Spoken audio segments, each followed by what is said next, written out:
اللہ پاک نے نا بعض لفظوں میں چابیاں رکھی ہیں، اور بعض لفظ بعض بول چابیاں ہیں، چابیاں رزق کی، برکت کی، عنایت کی، عطا کی، کرم کی، فضل کی، اور بے بہا سمندر کو دینے کی بعض لفظوں میں رب نے چابیاں رکھی ہیں، اور بعض لفظ خود چابیاں ہیں، رزق کی چابیاں، صحت کی چابیاں، برکت کی چابیاں۔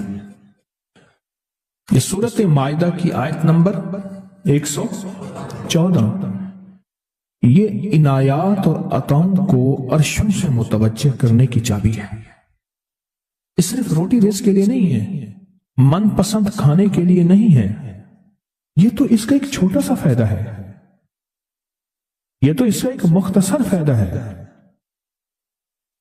یہ بنیادی طور پہ اس کی رحمت، عنایت اور عطا کو متوجہ کرنے کے لیے ایک حیرت انگیز تحفہ ہے، حیرت انگیز تحفہ۔ اس کی عنایت، عطا اور برکت کو متوجہ کرنے کے لیے ایک حیرت انگیز تحفہ ہے۔ یہ رزق اور دولت کی چابی ہے، یہ برکت کی چابی ہے۔ بات بتاؤ، اللہم ربنا انزل علینا مائدۃ من السماء، دسترخوان بھیج آسمان سے۔ کیا خیال ہے؟ غریب کا، مالدار کا، وزیر کا، امیر کا، بادشاہ کا، سب کا دسترخوان ایک تو نہیں ہوتا، ہر بندہ اپنی حیثیت کے مطابق دسترخوان لگاتا ہے۔ ایک صاحب کہنے لگے کہ میرے لیے نا ایک عرب نے دسترخوان لگایا، ایک بیل پڑا ہوا تھا، بھنا ہوا، پورا بھنا ہوا بیل تھا، اس کا سر تھا، اس کے سر کو ذبح کیا تو خون بھی بہ رہا تھا دسترخوان پہ، سر کو ذبح کیا تو وہ خون بھی بہ رہا تھا دسترخوان، بیل بھنا بھی ہوا ہے اور خون بھی بہ رہا ہے، چھری پھیری، حیران ہوا یہ کیا؟ انہوں نے کہا وہ خون نہیں تھا، وہ جیلی تھی، وہ چاکلیٹ تھا، وہ اور کوئی نعمتیں تھیں۔ پھر اس بیل کو کھولا تو اس میں سے بکرے نکلے بھنے ہوئے، پھر بکروں کو کھولا تو اس میں مرغیاں نکلی ہوئی بھنی ہوئی، پھر مرغیوں کو کھولا تو اس میں انڈے نکلے اور میوے نکلے۔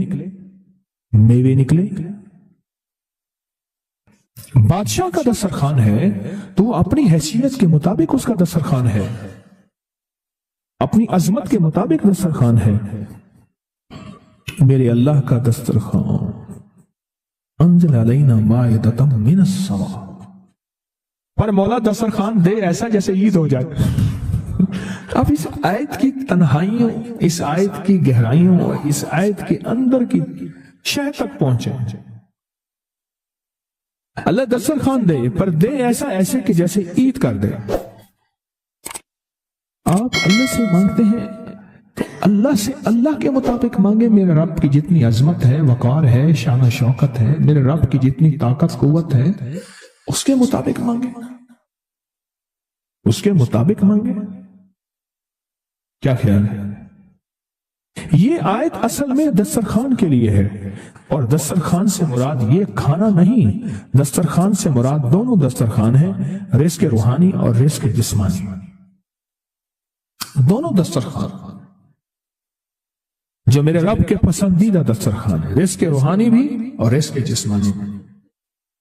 ہم افطار کے وقت کھانا مانگتے ہیں اللہ سے، مال مانگتے ہیں، دولت مانگتے ہیں، کیوں اتنی تھوڑی چیز مانگتے ہیں؟ اللہ سے رزق روحانی کیوں نہیں مانگتے؟ اور جنہوں نے رزق روحانی مانگا تھا، ایک اللہ والے تھے، ان کے خلیفہ تھے، تو فوت ہو گئے تو ان کے خط اٹھائے گئے، اپنے مرشد کو خط لکھتے تھے، اور مرشد کا مزاج تھا اسی خط پہ 2 لفظوں میں جواب لکھ کے بھیج دیتے تھے، 2 لفظوں میں جواب لکھ کے بھیج دیتے تھے اسی خط پہ۔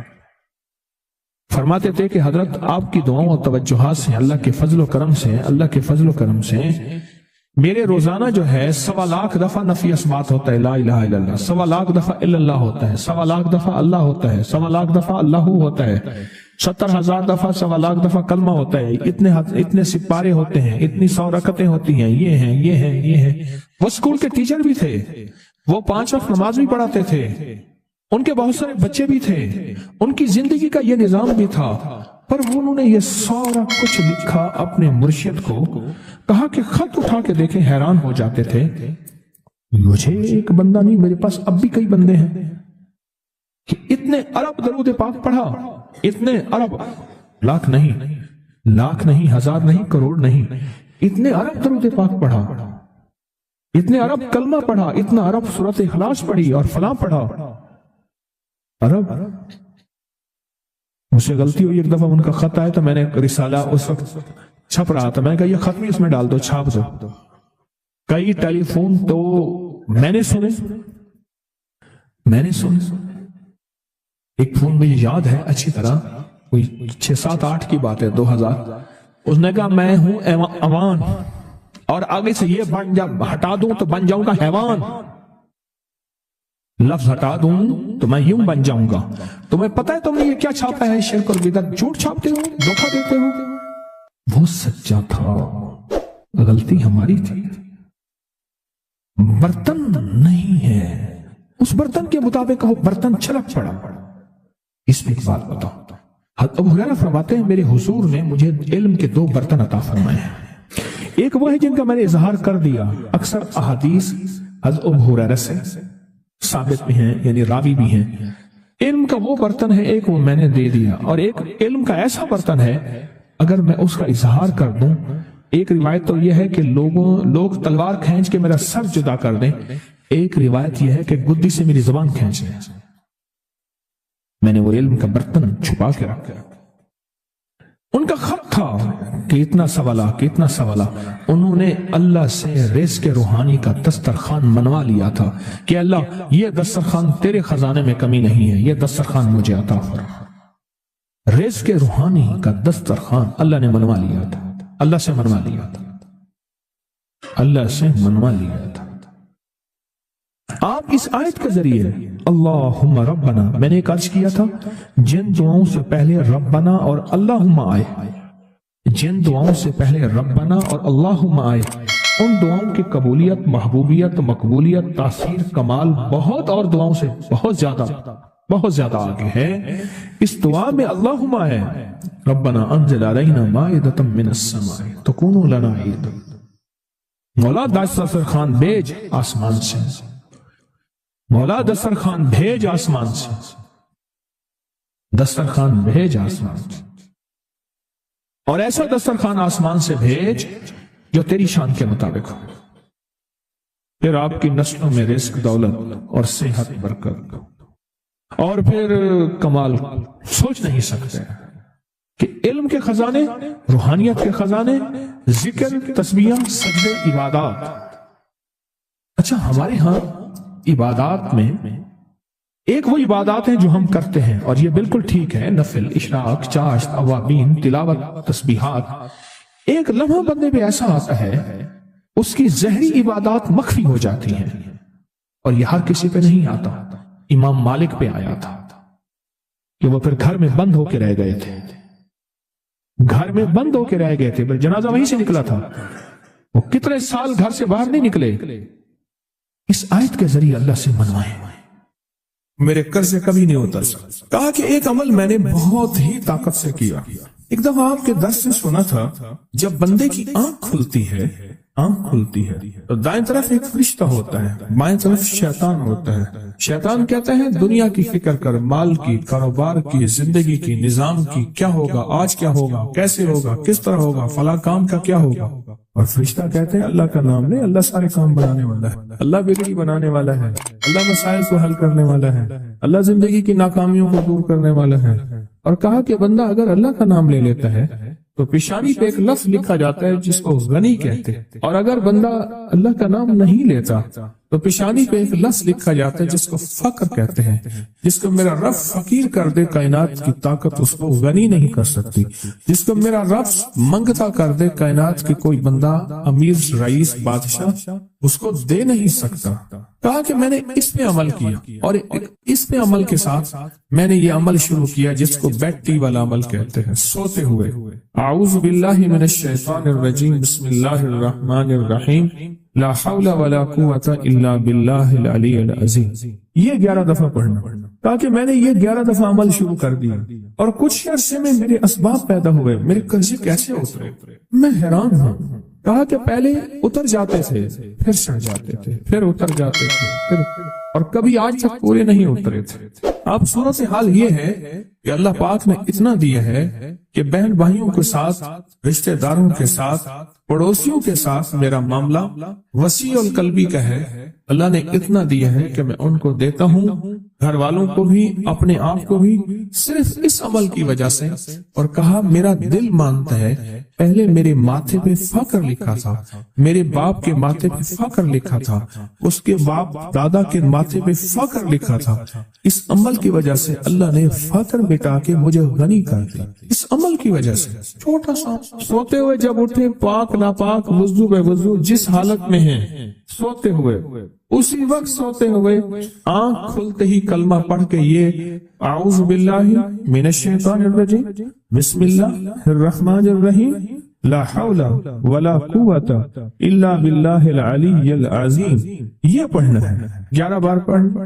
کہا کہ اس عمل نے مجھے غنی کر دیا، اس عمل نے مجھے غنی کر دیا، اور کہا میرا وجدان کہتا ہے، میرا دل کہتے ہیں کہ میرے ماتھے پہ فقر لکھا تھا، میرے باپ کے ماتھے پہ فقر لکھا تھا کہ تو بھی فقیر رہے گا، تیرا بیٹا بھی فقیر رہے گا، اس کا باپ وہ بھی فقیر رہے گا، ہم نے تمہیں وسعت نہیں دینی، رزق وسیع نہیں کرنا، ہم نے تیری زندگی میں مشکلات لانی ہیں، تیری نسلوں کی زندگی میں مشکلات، وہ ساری عمر ادھر پکڑ یوں کھینچتان زندگی گزر گئی۔ کہا کہ جب سے میں نے یہ عمل کیا، اللہ نے مجھے غنی کر دیا، اور لگتا ہے میری پیشانی پہ، اصل وہ کہنے یہ آیا تھا کہ سنا ہے آپ پیشانی پڑھ لیتے ہیں، سنا ہے آپ کے بارے میں کہ آپ کو پیشانی کی لکیروں پہ نظر آ جاتا ہے کہ یہ فقیر ہے یا غنی ہے، شقی ہے یا سعید ہے، بدبخت ہے یا نصیب والا ہے یا بخت والا ہے اور مقدر والا ہے۔ آپ مجھے یہ دیکھیں، کیا میری واقعی ایسا ہو گیا ہے کہ میرے مطابق تو میری پیشانی سے جو فقر تھا وہ ختم ہو گیا، اب غنا آ گیا ہے۔ اس کا اپنا خیال تھا، اس کا میرے بارے میں ایک اچھا گمان تھا، مجھے تو ایسا محسوس نہیں ہوتا کہ میں پڑھ لیتا ہوں۔ یقین جانیے یہ عمل ایسا ہے، بہت طاقتور عمل ہے، یہ عمل اتنا قوت والا ہے۔ کیوں؟ یاد رکھیں، میں نے آپ کو بتایا تھا جو ایک دفعہ بسم اللہ پڑھتا ہے کیا ہوتا ہے، اس کی رات بتایا تھا 10,000 نیکیاں، اور اس کے نام اعمال میں 10,000 برائیاں۔ نیکیاں ملتی ہیں، برائیاں ختم ہوتے ہیں، 10,000 درجات بلند ہوتے ہیں۔ یہ صرف ایک دفعہ بسم اللہ پڑھنے سے ہے، اور ایک بسم اللہ کے اور کمالات ہیں۔ اور جب بندہ اعوذ باللہ من الشیطان الرجیم پڑھتا ہے تو پتہ کیا ہے، اعوذ کہتے ہیں اصل میں چھتری کو، کہ مولا میں ڈھال میرے پاس کچھ نہیں، میں نہتا ہوں میرے ہاتھ کچھ نہیں، تیری طاقت ہی ہے جو میری چھتری ہے، میرا سنبھال ہے، اور میرا ڈیفنس ہے، اور میرا دفاع ہے، اور میری حفاظت ہے۔ مولا میری بس ہو گئی ہے، اب تو آ کے میری حفاظت کر، میرے بس میں نہیں ہے، کیوں؟ طاقتیں زیادہ ہیں، قوتیں زیادہ ہیں، جنات شیاطین ہیں، نہ وہ نظر آئے نہ ان کے وار نظر آئے۔ بندہ نظر آتا ہے نا تو بندے کے وار بھی ساتھ نظر آتے ہیں، وہ ہاتھ سے مار رہا ہے، لاٹھی سے مار رہا ہے، اینٹ سے مار رہا ہے، بندوق سے مار رہا ہے، خنجر تلوار سے مار رہا ہے، مولا اس کے تو نہ وار نظر آتے ہیں نہ اس کے یا خود نظر آتا ہے۔ اے اللہ بس اب تیری رحمت آئے گی، تو آ جا۔ اعوذ باللہ من الشیطان، اور میرے پاس شیطان بھی وہ نہیں ہے، شیطان وہ ہے رجیم جو پھر ایک کے بعد دوسرا حملہ کرتا ہے، دوسرے کے بعد تیسرا حملہ کرتا ہے، چھپ چھپ کے حملہ کرتا ہے، وہ رجیم ہے میرے پاس۔ جب بندہ پڑھتا ہے نا لا حول، اس کو ذرا غور سے سننا، لا حول ولا قوت الا باللہ العلی العظیم، جب بندہ یہ دعا پڑھتا ہے نا، یہ ذکر کرتا ہے، اس کا پتہ معنی کیا ہے؟ اے اللہ تیری چاہت ہوگی تو میں نیکی کر سکوں گا، اور اگر تیری حفاظت ہوگی تو میں گناہوں، برائیوں، آفتوں، مصیبتوں سے بچ سکوں گا۔ اے اللہ اپنی چاہت کو قریب کر دے، میرے میں تیری چاہت کے قریب ہو جاؤں اور حفاظت کا نظام میرے ارد گرد کر دے، کیونکہ تیرے بغیر میں بچ نہیں سکتا۔ تیرے بغیر مصیبتوں سے، تکلیفوں سے، گناہوں سے، معصیت سے، خطا سے، لغز سے اے اللہ بچ نہیں سکتا۔ اصل میں اس دعا میں اپنے آپ کو یہ سارا اللہ کے حوالے